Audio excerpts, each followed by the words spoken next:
Il y a quelque temps, je vous ai fait une story sur Instagram vous demandant si vous aviez des questions à me poser et je sélectionnerai, c'est ce que je vous ai dit dans cette story, des questions parmi celles qui me seront posées à tourner en vidéo. Alors j'ai reçu pas mal de questions et donc je vais y répondre probablement petit à petit au cours de plusieurs vidéos. La première question que je voulais adresser, c'était les 10 conseils santé selon toi. Dans cette vidéo, je vais non pas vous proposer 10 conseils santé, mais 11 conseils santé. C'est 11 principes qui, si vous les respectez, vous allez booster monumentalement votre état de santé et vous allez même avoir une santé qui sera pérenne si jamais vous arrivez à les appliquer au quotidien.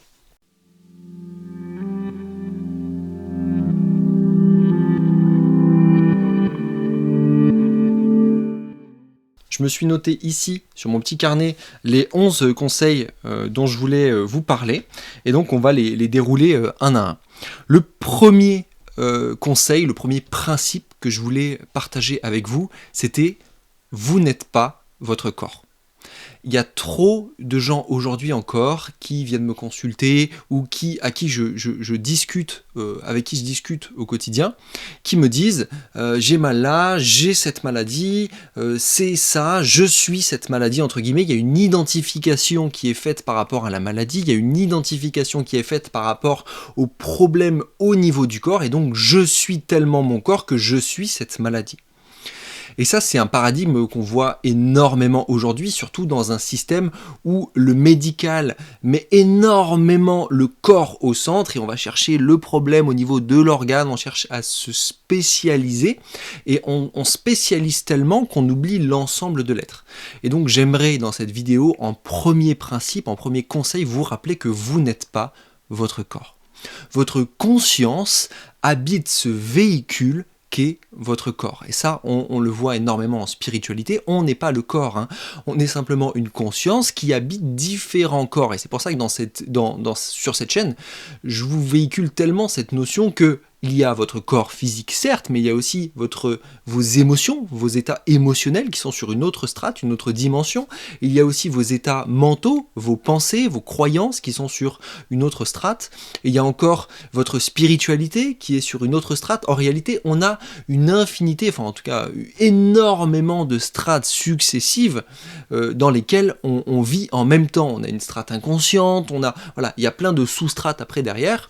On a une strate générationnelle. On en parle à travers le transgénérationnel, donc vous n'êtes pas votre corps, vous êtes tellement plus, et donc votre santé ne peut pas reposer que sur ce corps-là. Et vous ne pouvez donc pas non plus uniquement utiliser des vecteurs physiques de santé. Je pense à l'alimentation, je pense à l'hydratation, c'est pas les uniques facteurs de santé qui soient. Si vous voulez vraiment traiter votre état de santé, commencez par ce qu'il se passe en haut d'abord. Parce que l'impact descendant, il est beaucoup plus important que l'impact ascendant. C'est plus facile de descendre un escalier que de le monter. Et c'est exactement pareil sur notre plan d'existence. Toutes vos pensées vont se cristalliser en émotions qui vont se cristalliser sur le plan physique si jamais vous ne les traitez pas avant. Donc commencez à la racine, commencez par travailler tout ce qui vous passe dans la tête parce que vos pensées sont créatrices et donc faites très attention à ce à quoi vous pensez, à ce que vous ressentez et traitez ce qu'il se passe. Voilà, mettez pas la poussière sous le tapis, sinon vous allez tout mettre dans ce qu'on appelle l'inconscient, et cet inconscient-là, derrière, il va falloir le gérer aussi, parce qu'à un moment donné, il va pointer le bout de son nez, il va vous faire ressortir des choses, et ça va pas vous plaire. Donc, il est très important de comprendre, et je le répète, vous n'êtes pas votre corps. Vous êtes une conscience qui habite un véhicule. Maintenant, le deuxième point que je voulais vous proposer, c'est la voie de la santé se trouve dans le cœur.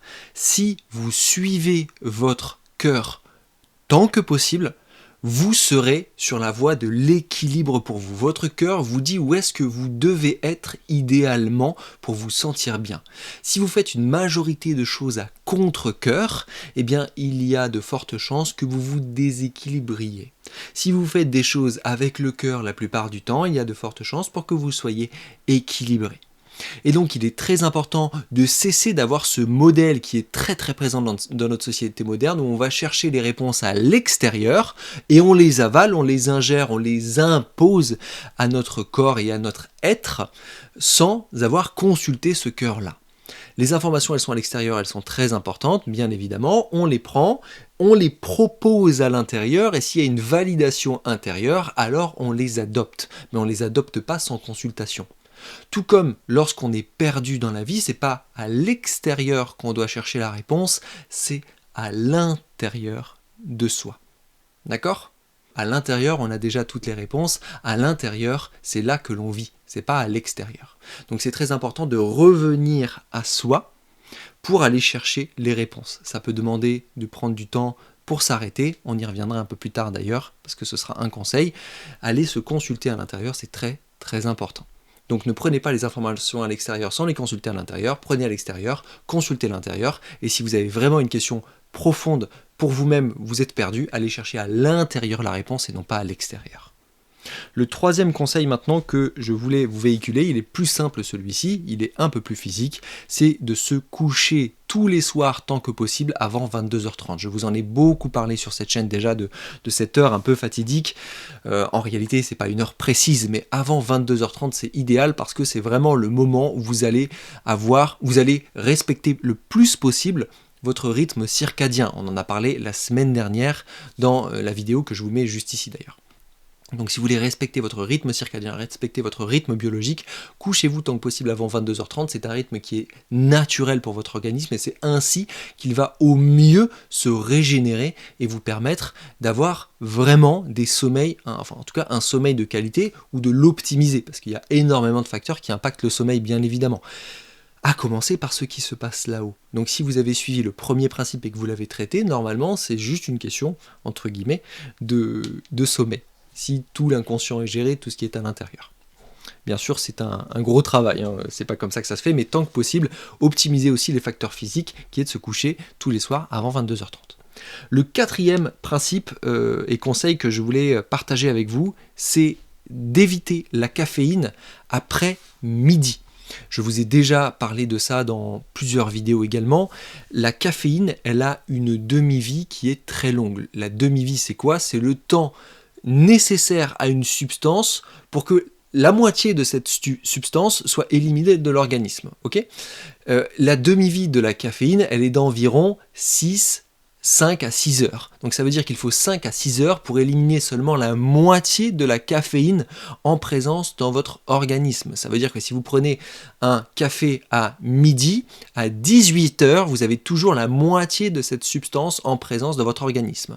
Ensuite, 6 heures après, vous avez donc à minuit, vous avez encore la moitié de la caféine en présence dans votre organisme. Et donc vous comprenez bien que plus vous prenez de la caféine tard, que ce soit à travers un café ou un thé, même si elle est moins impactante, ou à travers du chocolat qui en contient un petit peu également, eh bien vous allez automatiquement impacter votre sommeil, parce que la caféine c'est un activateur, c'est un stimulant, et donc vous allez vous stimuler sur une phase où vous devriez être en relaxation, en calme, en redescente, en désactivation.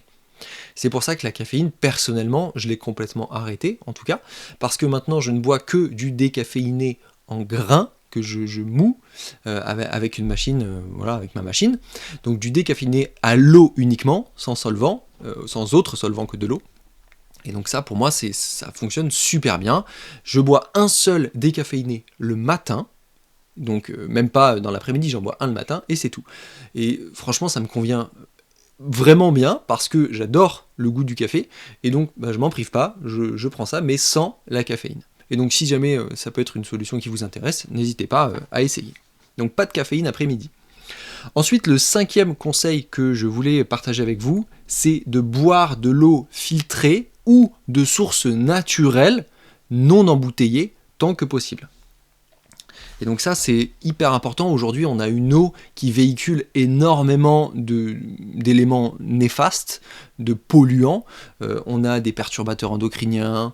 On a tellement de choses. Hein. Il y a énormément il y a des bactéries qui sont pas gérées. La qualité de nos tuyaux est désastreuse. Donc forcément, tout ce qui est dans les tuyaux, eh bien, d'une certaine manière, c'est véhiculé dans l'eau, il y a du chlore, dans l'eau du robinet notamment, il y a énormément de produits qui sont problématiques. Donc dans les perturbateurs endocriniens, vous retrouvez énormément de choses, hein. Vous retrouvez des résidus d'hormones, vous retrouvez des microplastiques, tout ça, ça en fait partie. Et c'est pareil dans l'eau en bouteille. Dans l'eau en bouteille, on a aussi beaucoup de microplastiques qui sont des perturbateurs endocriniens qui sont très problématiques.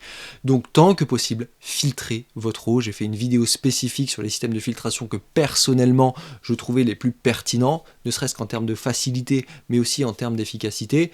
Vous la retrouvez juste ici si ça vous intéresse. Personnellement, j'utilise un système de filtre à gravité. Je vous le mets en description si jamais ça vous intéresse. Et j'utilise aussi un système de filtre sur robinet. Je vous le mets aussi dans la description si vous voulez plutôt cette option. Vous choisissez ce que vous préférez. En tout cas, c'est les deux options que j'apprécie le plus.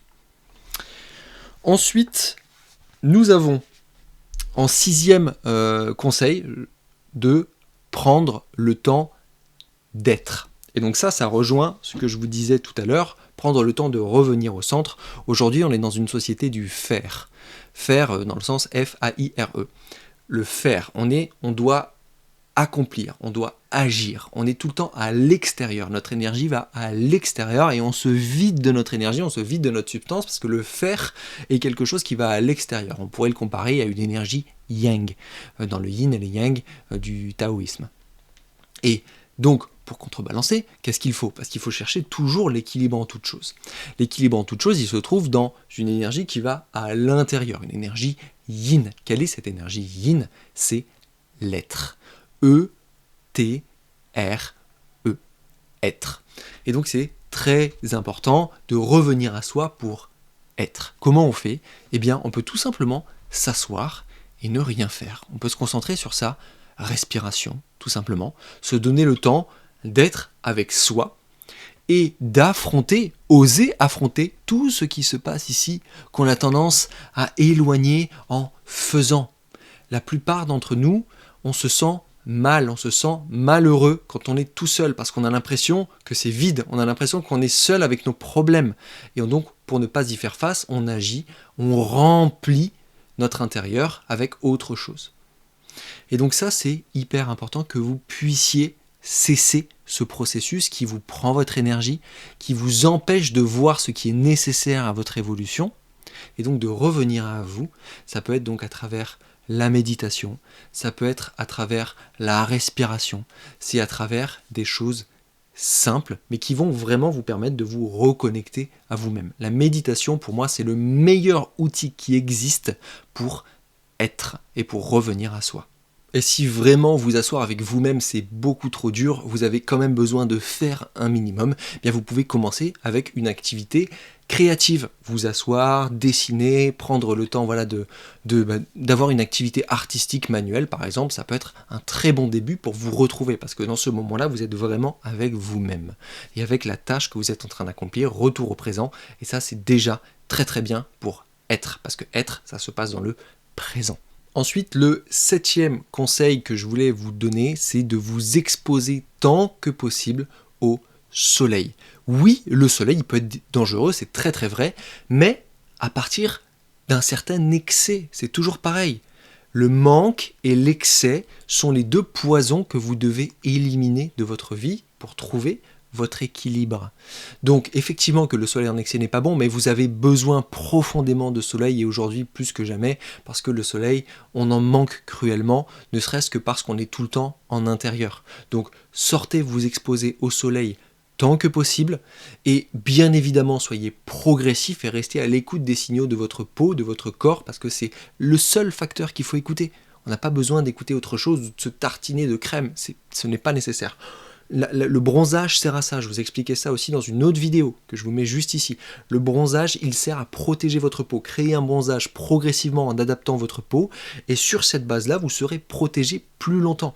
Donc, exposez-vous au soleil progressivement en fonction de votre peau. Dès que vous commencez à sentir, oula, c'est un petit peu chaud, c'est un petit peu rouge ou je ne sais quoi, couvrez-vous, rentrez, protégez-vous, mettez-vous à l'ombre. Ça, c'est le secret pour une bonne production de vitamine D, c'est le secret aussi pour une bonne santé de manière générale, éviter la dépression, se sentir bien, le soleil, il sert à tout ça. C'est hyper, hyper important. Donc ça, 7e conseil, le soleil.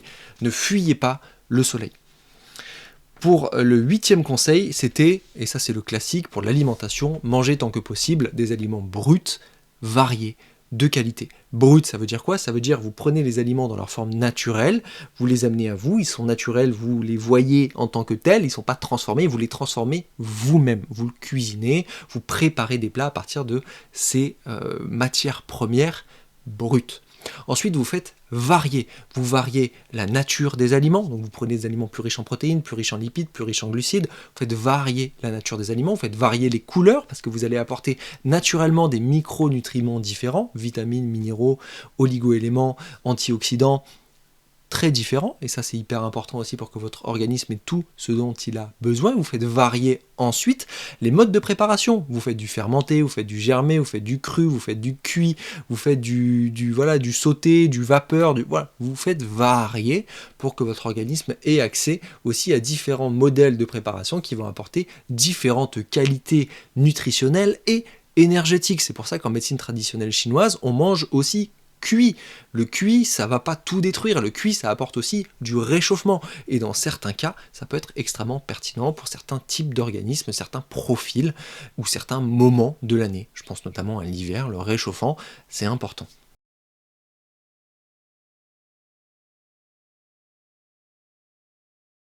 Ensuite, en 9e conseil, c'est de vous connecter à la Terre tant que possible tous les jours. Se connecter à la Terre, c'est quoi?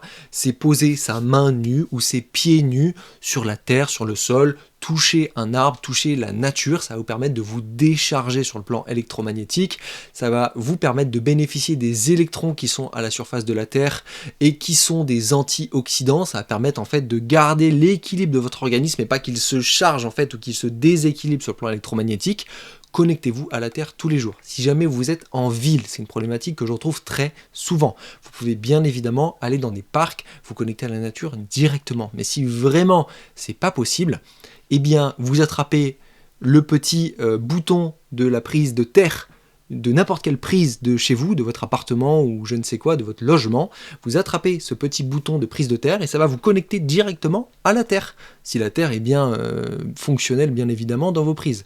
Mais vous attrapez ce petit bouton, ne mettez jamais les 2 doigts dans la prise, non, ça c'est dangereux, mais vous attrapez juste le petit bouton de prise de terre et en fait vous êtes à la terre. Vous êtes mis à la terre. Et donc vous pouvez, il y a même des systèmes qui sont très très bien, qui se connectent à cette prise de terre et qui vont, vous pouvez mettre ça sur votre lit ou ça va être des petits tapis où vous pourrez mettre vos pieds dessus dans votre appartement. Tout ça, ça vous connecte à la terre. Donc oui, il y a toujours un moyen et vous faites ça au quotidien. Bon, l'idée c'est pas de rester accroché à votre prise toute la journée, mais juste sachez que ça va vous faire des petites décharges, pas des décharges électriques, mais vous déchargez de ce qui vous encombre sur le plan électromagnétique. Vous pouvez le faire le matin, vous pouvez le faire le soir, toucher la prise, puis voilà, ça va vous permettre de vous mettre à la terre. C'est un principe extrêmement simple, mais extrêmement efficace de mise à la terre. Voilà, parce qu'on est des êtres électromagnétiques. Et ça, c'est pas nouveau. Il y a des livres qui sont assez anciens, comme The Body Electric, qui expliquent très très bien ce concept-là, que le système humain est un système électromagnétique. Le 10e conseil maintenant, le 10e principe, c'est d'éliminer toute source d'informations qui vous fait vous sentir moins bien que quand vous avez commencé, enfin qu'avant que vous commenciez à la consulter. Par exemple, je consulte mon feed d'Instagram ou je consulte ou je regarde la télévision et je tombe sur une information qui me fait me sentir moins bien qu'avant que je ne la regarde. Ça, on coupe. Ça ne nous sert pas. L'information, elle est pertinente quand elle nous sert, quand elle nous pousse vers le haut, qu'elle nous amène à créer un changement positif. Ce qui se passe à l'autre bout du monde, je sais qu'il y a plein de gens qui me disent mais c'est hyper important de savoir ce qui se passe dans le monde, etc. Est-ce que ça change votre vie? Foncièrement. Non. Les choses qui vont changer votre vie, vous allez être au courant. Par exemple, s'il y a des problèmes avec les taxes d'importation aux États-Unis, vous allez le savoir à un moment donné. Vous allez voir vos prix qui montent. Est-ce que vous êtes d'accord avec les prix qui montent? Est-ce que vous consommez toujours de la même manière? Non, vous changerez votre façon de consommer. Très bien, vous n'avez pas besoin de vous inquiéter de quelque chose qui est en train de se passer. Ça ne vous a pas encore impacté. Il est pertinent de s'attacher à ce qui nous impacte quand ça nous impacte. Bien évidemment, on peut anticiper, mais trop d'anticipation, ça crée de la peur, ça crée de l'anxiété. On n'a pas besoin de vivre dans l'anxiété, on a besoin de vivre dans ce qu'il se passe, dans le présent. Donc tant que possible, Oui, pour quelques sources d'informations généralistes et qui sont pas trop anxiogènes. Non, si vous sentez que ça vous dessert profondément et que vous êtes impacté par ce que vous voyez, que vous y pensez, que ça vous fait vous stresser, etc. Voilà. Mais pour ça, il faut être connecté à son corps. Si on n'est pas connecté, on s'en rend pas compte. On dit oui, non, moi ça m'impacte pas, ça va bien, etc. J'ai eu une période comme ça aussi où je regardais comme ça pas mal de Reels Instagram et je me dis non, c'est cool, c'est rigolo, ça me fait passer du temps parce que moi j'avais pas des trucs très très catastrophiques sur mon fil. Mais pour autant, je me suis rendu compte que ça m'affectait réellement. Non seulement je perdais du temps, mais aussi je me sentais pas forcément bien, je voyais tout ça, ça me fait un flux d'informations qui vient dans ma tête, c'est quelque chose qui est quand même très très important à processer, même si vous pensez que vous processez pas de l'information, vous processez de l'information, littéralement, et énormément, et ça fatigue. Passez une journée sans ça, vous allez voir comment vous avez l'impression d'avoir plus de temps, comment vous avez l'impression d'être beaucoup plus reposé, beaucoup plus efficace, beaucoup plus en accord avec vous-même. Essayez, juste une journée, c'est incroyable ce qui se passe. Donc, ces sources d'informations à trier sur le volet, c'est super important. Et enfin, le 11e conseil, je voulais la rajouter parce que c'est trop important, sociabiliser. On a trop tendance à penser aujourd'hui qu'on a besoin d'être tout seul, qu'on veut se sortir de ce monde, etc. Justement à cause de ces informations anxiogènes qu'on voit partout et on se dit je suis mieux tout seul. En fait, c'est une réaction de fuite, c'est une réaction inconsciente qui nous permet de nous protéger. On se dit moi je suis au moins tout seul, je suis pas embêté, je suis bien, je suis tranquille. Mais en réalité, quand on est tout seul, on s'enferme dans un schéma qui est le nôtre.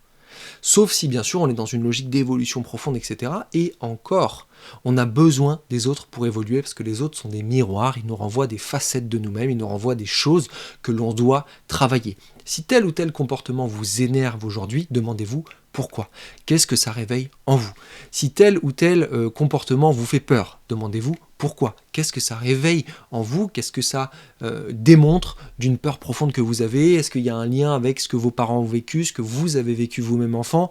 Traiter ces problèmes-là. Et en fait, plus vous allez sortir ces couches-là, grâce aux autres, grâce aux échanges qui sont aussi hyper nourrissants, qui permettent de partager des émotions très positives, de la joie, de l'amour, des choses qui nous portent vers le haut, vous allez voir, vous allez vous transformer littéralement si vous faites cet effort conscient de vouloir évoluer. Et non pas d'être en rejet de ce qui se passe à l'extérieur, en rejet de l'autre, qui arrive aussi très très souvent quand on est épuisé. C'est normal, c'est un système de préservation. Je suis épuisé, je veux voir personne, je me renferme parce qu'en fait j'ai juste besoin de me retrouver. Dans ce système-là, c'est très pertinent. Mais si c'est continu, chronique, que vous êtes en permanence en train de vous renfermer sur vous-même, là vous êtes dans un cercle vicieux parce que vous êtes juste en train de fuir, vous êtes juste dans la peur, vous êtes dans l'esquive et vous êtes dans l'enfermement en fait. Donc toujours trouver le bon équilibre comme d'habitude, pas de manque, pas d'excès, quelque chose qui est de l'ordre de votre cœur et qui vous nourrit, dont vous avez besoin au plus profond. Voilà, j'espère que cette vidéo vous aura plu avec ces 11 conseils, 11 principes. J'ai essayé d'être très général, des choses qui me semblent vraiment hyper importantes aujourd'hui. Comme je vous le répète, bien évidemment, ce n'est pas une liste exhaustive. Il y a plein d'autres choses à faire pour sa santé, mais pour moi, ça déjà, si vous appliquez ces 11 principes, vous allez transfigurer votre santé, vous allez vraiment changer de vie, littéralement. Donc, j'espère que ces conseils vous auront plu. Dites-moi dans les commentaires si vous avez des questions par rapport à ça, si ça a éveillé des choses en vous. Je me fais toujours un plaisir de vous lire et même vos interactions me donnent des idées de vidéos. Donc n'hésitez surtout pas à vous exprimer. Moi d'ici là, je vous dis à la prochaine et surtout, prenez soin de vous.